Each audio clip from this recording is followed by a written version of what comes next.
Hello students, नमस्कार। मैं हूं लेक्चरर हरी सिंह सर और आज आपको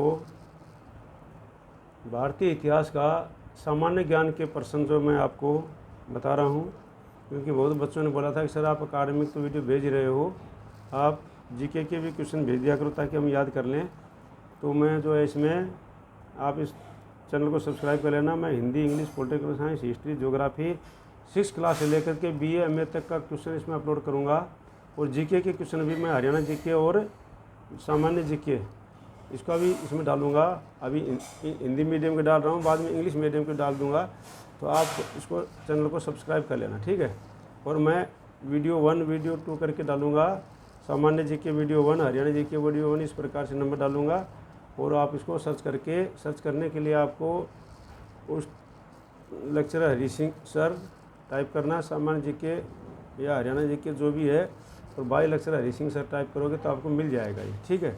और उसमें आपका वीडियो नंबर डाल देना और वो आपको सर्च कर लेना, ठीक है। तो देखो, अब इतिहास के तहत पहला क्वेश्चन है, इतिहास के तहत अध्ययन किया जाता है। तो इतिहास के तहत किसका अध्ययन किया जाता है? इसमें अतीत का अध्ययन किया जाता है, ठीक है। समाज का, शासन का, पर्यावरण का नहीं, बल्कि अतीत का अध्ययन किया जाता है, ठीक है। इतिहास के तहत हम अतीत का अध्ययन करते हैं, पीछे की घटनाओं का अध्ययन करते हैं, आपको पता ही है इतिहास के तहत। अगला है क्वेश्चन है, प्रथम यूनानी इतिहासकार कौन था? तो प्रथम यूनानी इतिहासकार था हेरोडोटस। हेरोडोटस जो है प्रथम यूनानी इतिहासकार था, ठीक है। अगला क्वेश्चन है, निम्नलिखित में से किसने स्पष्ट कहा कि इतिहास के समस्त निष्कर्ष युक्तिसंगत साक्ष्यों पर आधारित होते हैं? समस्त जो निष्कर्ष हैं वो युक्तिसंगत साक्ष्यों पर आधारित होते हैं। तो ये है थ्यूसिडाइडिस ने कहा है कि वह इतिहास के समस्त निष्कर्ष युक्तिसंगत साक्ष्यों पर आधारित होते हैं, ठीक है। अगला क्वेश्चन है, द हिस्ट्रीज के रचनाकार का क्या नाम है? तो हिस्ट्रीज के रचनाकार का नाम है हीरोडोटस। क्या नाम है? हीरोडोटस है, ठीक है। उसके अगला क्वेश्चन है, इतिहास के पिता द फादर ऑफ हिस्ट्री की पदवी सही अर्थों में निम्न में से किससे संबंधित है? तो जो है इतिहास के पिता जो फादर ऑफ हिस्ट्री की पदवी सही अर्थों में निम्न में से किससे संबंधित है? हीरोडोटस से संबंधित है, ठीक है। क्या है? हीरोडोटस से संबंधित है, ठीक है।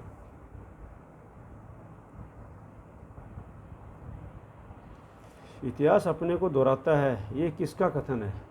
इतिहास अपने को दोहराता है, ये किसका कथन है? ये है हीगेल का कथन है। किसका कथन है? ये हीगेल का कथन है, ठीक है। अगला है,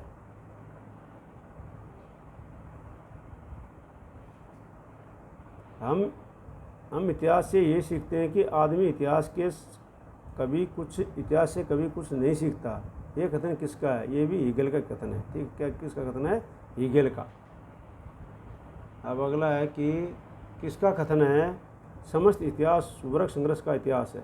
समस्त इतिहास वर्ग संघर्ष का इतिहास है। तो ये कार्ल मार्क्स ने कहा था कि समस्त इतिहास जो है वर्ग संघर्ष का इतिहास है, ठीक है। अगला है,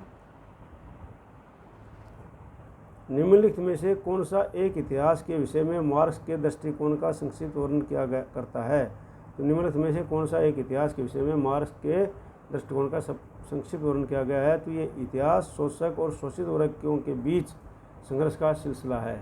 ये जो है इसमें इतिहास शोषक और शोषित वर्गों के बीच संघर्ष का सिलसिला है, मार्क्स का दृष्टिकोण है। कार्ल मार्क्स का दृष्टिकोण है, क्योंकि कार्ल मार्क्स जो है सोशलवादी थे, ठीक है नहीं। अगला है, निम्नलिखित में से किसने द्वंद्वात्मक भौतिकवाद के सिद्धांत का प्रतिपादन किया है? तो ये मार्क्स ने किया है। द्वंद्वात्मक भौतिकवाद के सिद्धांत का किसने किया है प्रतिपादन? मार्क्स ने किया है। अगला है, कार्ल मार्क्स ने वर्ग संघर्ष की प्रक्रिया को निम्नलिखित में से किस सिद्धांत की मदद से समझाया है? तो उसने द्वंद्वात्मक भौतिकवाद की मदद से समझाया। द्वंद्वात्मक भौतिकवाद की समझ से इस प्रक्रिया को समझाया है। अगला है, इतिहास विगत की राजनीति है, ये कथन किसका है? तो ये शिले का है। इतिहास जो विगत की राजनीति है, इस कथन किसका है? इस शिले का है।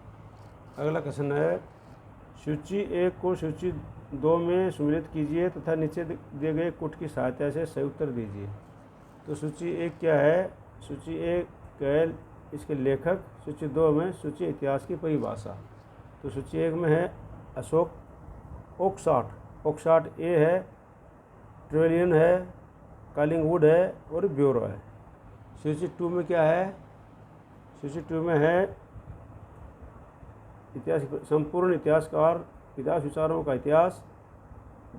2 है इतिहास स्वतः मात्र एक विज्ञान है, इसमें कम नहीं और इससे अधिक नहीं है। 3 है सच यह है कि इतिहास में अतीत वर्तमान के साथ रहता है। 4था है इतिहास का महत्व वैज्ञानिक है। तो अब ये जो है इसको आपने क्या करना है, सही बताना है और इसका वर्णन करना है। तो इसमें सही आपका जो है ये, बाकी गलत को छोड़ दो आप, ठीक है। हाँ, ये आपको दिखाई नहीं दिया तो मैं आपको पढ़ा देता हूँ भाई। सूची 1 में जो है आपको दिखाई नहीं दिया होगा, तो सूची 1 में जो है ओकसाट है, ट्रिलियन है, कॉलिंगवुड है और ब्यूरो है। और यहाँ पर सूची में जो है संपूर्ण इतिहास विचारों का इतिहास है। नंबर 2 में इतिहास स्वतः मात्र एक विज्ञान है, इसमें कम नहीं और इससे अधिक नहीं है। 3 में है सच यह है कि इतिहास में अतीत वर्तमान के साथ बदलता है। 4 है इतिहास का महत्व वैज्ञानिक नहीं है। तो ये है जो इसमें जो है सबसे सही स्टिक क्या है आपका, ये है क्वेश्चन नंबर, ये है ऑप्शन ए। तो ऑप्शन ए में क्या है, ए में 3 है, तो ए में क्या है, ए ओकसाट है। तो 3 में क्या है, ओकसाट ने कहा था कि सच ये है, लेखक ने लिखा है कि सच ये है कि इतिहास में अतीत वर्तमान के साथ बदलता है, ठीक है। ये है कि इतिहास में अतीत वर्तमान के साथ बदलता है, अतीत जो है वो इतिहास में वर्तमान के साथ बदलता है। तो बी में है 4, तो बी जो है ट्रिलियन ने क्या किया कि इतिहास का महत्व वैज्ञानिक नहीं है। इतिहास ने कहा है कि इतिहास का महत्व जो है वैज्ञानिक नहीं है। और सी में है 1, तो सी में जो है कॉलिंगवुड ने क्या किया है कि संपूर्ण इतिहास विचारों का इतिहास है, संपूर्ण इतिहास विचारों का इतिहास है। और ब्यूरो, डी में है ब्यूरो, तो ब्यूरो में 2 है, तो इतिहास स्वतः मात्र एक विज्ञान है और इसमें कम नहीं और इससे अधिक नहीं है। तो ठीक है, तो ये आंसर आपका मैं इसमें दिखा देता हूँ आपको, ये आंसर, ठीक, तो ये आप देख लेना। अब अगला क्वेश्चन है आपका, अगला क्वेश्चन है किस इतिहास दर्शन शास्त्री ने कहा था समस्त इतिहास समकालीन इतिहास है। किस इतिहास दर्शन शास्त्री ने कहा था कि समस्त इतिहास समकालीन इतिहास है, बोलता है। तो इसने कहा था वनिटो कोचे ने, किसने कहा था, ये वनिटो कोचे ने कहा था, ठीक है। अगला क्वेश्चन नंबर 15 है आपका,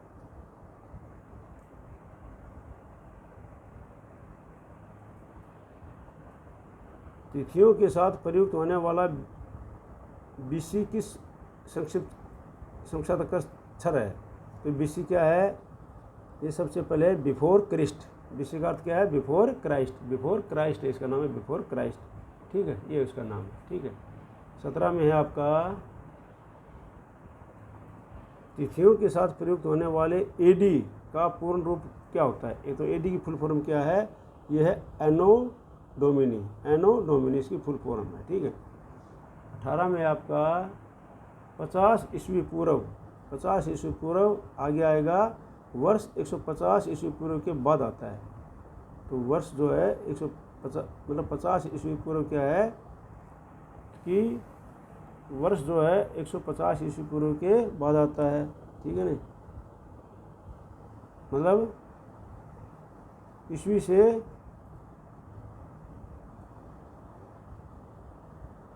50 वर्ष पहले, ईस्वी से 50 वर्ष पहले, तो इसमें वर्ष 150 ईस्वी पूर्व के बाद आता है, ठीक है। अब अगला है आपका 2000 वर्ष 1015 ईस्वी किस शताब्दी में आता है। तो ये 11वीं शताब्दी, 1015 ईस्वी किस शताब्दी में आएगा, 11वीं शताब्दी में आता है। तो आज तक के इतने क्वेश्चन बहुत हैं आपको, कल जो मैं इसके आगे क्वेश्चन भेज दूंगा। तो ये है वीडियो 1 आपका जो है, ये वीडियो 1 हो जाएगा, ठीक है ना। तो कल मैं आपके अगले क्वेश्चन भेज दूंगा, ठीक है। तो इस प्रकार से जो है आप डेली अपना इसको याद कर लेना, सब्सक्राइब कर लेना चैनल को, और लाइक कर लेना और शेयर कर लेना। मैं इसमें सारे जीके के भी और सारे डालूंगा, वीडियो 1 वीडियो सामान्य ज्ञान वीडियो 1 वीडियो 2 करके आप इसमें सर्च कर सकते हो, और bye lecturer Hari Singh sir, ठीक है। तो थैंक यू।